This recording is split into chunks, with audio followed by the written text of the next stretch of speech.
আসসালামু আলাইকুম। মিরাজ হোসেন গাজী সকলকে স্বাগত জানাচ্ছি প্রবাস তথ্য কেন্দ্রের আপডেটে। খুবই গুরুত্বপূর্ণ এবং একটি আশঙ্কাজনক তথ্য আপনাদেরকে জানাতে চাই, সেটি হলো যে মানব পাচার, এয়ারপোর্ট দিয়ে মানব পাচার চলছে ব্যাপকভাবে। আর যারা নতুন যুক্ত হয়েছেন, পরবর্তী যে কোনো আপডেট স্বয়ংক্রিয়ভাবে পেতে প্রবাস তথ্য কেন্দ্র ইউটিউব চ্যানেলটি সাবস্ক্রাইব করে বেল আইকনটি প্রেস করতে পারেন। প্রবাস তথ্য কেন্দ্র ফেসবুক পেজে লাইক দিয়ে বা ফলো করে আপনারা যুক্ত থাকতে পারেন।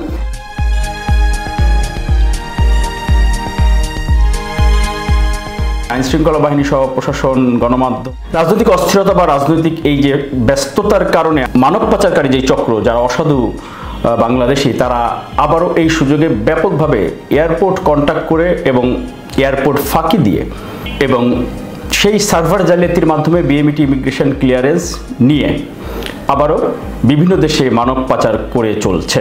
বিশেষ করে মালয়েশিয়াতে শুরু হয়েছে একেবারে ব্যাপকভাবে।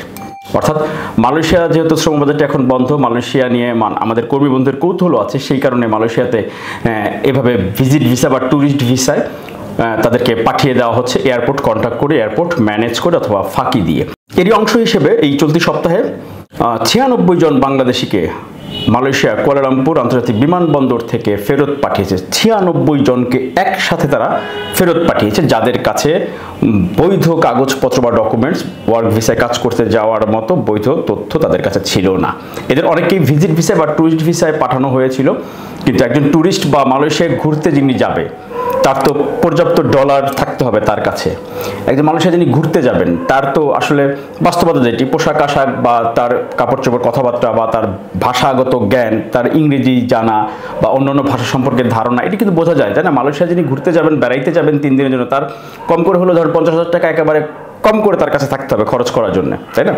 সেই টাকা তো থাকে না। এরপর হচ্ছে হয়তো কথা বলার ক্ষেত্রে বাংলাটাই কোন রকমে তো বলতে পারেন, ইংরেজি বা অন্য ভাষা তারা তো বলতে পারেন না, বা তাদের পোশাক আশাক বা অন্য সব কিছু, ব্যাগ লাগেজ সব কিছু দেখেই কিন্তু ইমিগ্রেশন গোয়েন্দা সংস্থা যারা আছেন তারা তো আরও বেশি সতর্ক সজাগ, দেখলেই কিন্তু খুব স্বাভাবিকভাবে বুঝে ফেলে যে সে ভিজিটর বা ট্যুরিস্ট হিসেবে মালয়েশিয়াতে প্রবেশ করছে না, তিনি কাজের উদ্দেশ্যে বা তাকে মানব পাচারকারী চক্র অবৈধ পন্থায় বা ভুয়া প্রতারণার মাধ্যমে তাকে মালয়েশিয়াতে পাঠাচ্ছে চাকরির কথা বলে।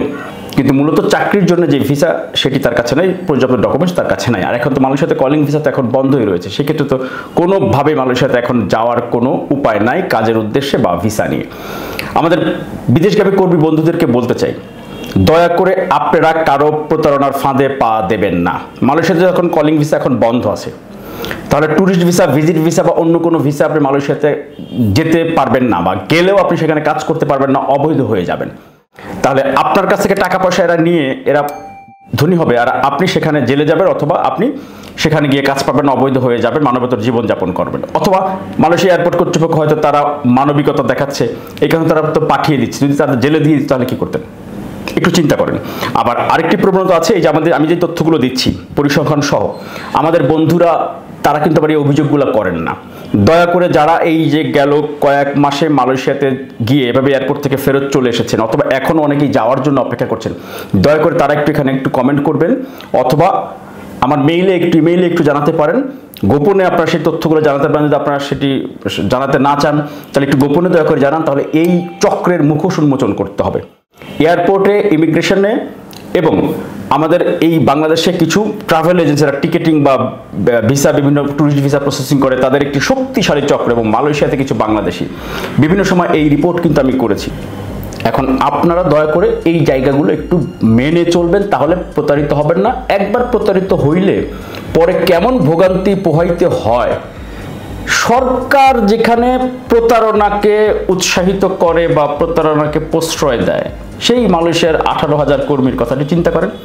সরকারে পর্যন্ত 5 দফা নিয়ম নীতি বদলাইছে, কই সেই কর্মীদের সমাধান কি হয়েছে এখনো পর্যন্ত?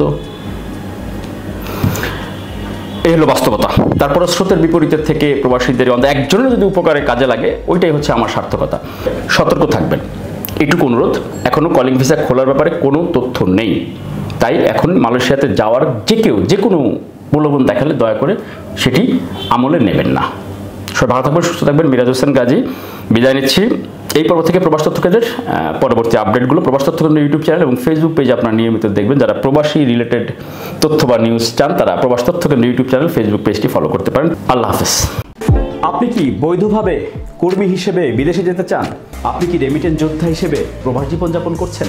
আপনার জন্য প্রয়োজনীয় এবং জরুরি সকল তথ্য হাতের মুঠোয় পাচ্ছেন প্রবাস তথ্য কেন্দ্রে।